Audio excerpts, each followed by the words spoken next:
Welcome to another episode of surferbrg's Review Time. I'm your host, surferbrg, and my kangaroo decided to join me in this review. So anyway, I'm going to talk about an original arcade hit that was released on the arcade, but when it came to releasing arcade hits, they decided to bring them to some of the game systems for people to enjoy at home.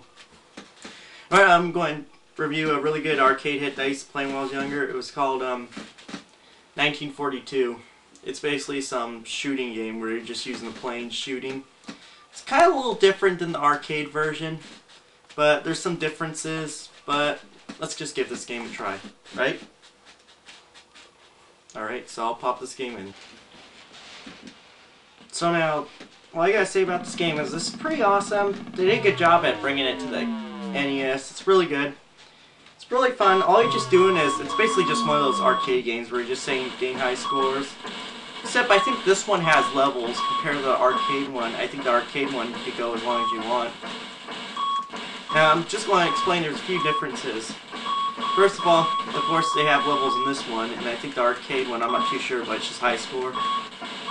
And the other thing is, I have to say the other difference is, after you get game over, you get the option to continue where you left off. Like if you already got past an area where let's say you die in I don't know what area, and you get to recur. And the other complaint I have, it's a really good fun game, but the only major concerns I have with the game is the music's really weird. Especially when you die or when you get game over and stuff. They have this weird music that sounds like a 2-year-old song.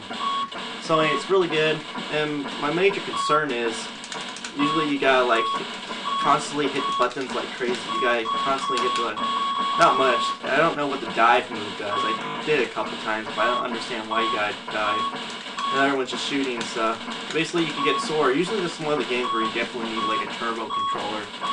But overall, this game's pretty awesome. It's pretty good. I guess my major concern is just the music and stuff.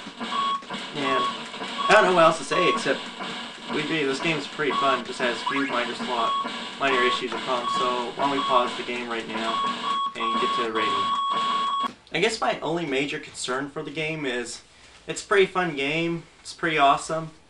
I guess my only major concerns with the game is just the music, and of course the thing where you gotta keep hitting the shoot button like crazy. It's turbo controller's best thing you needed.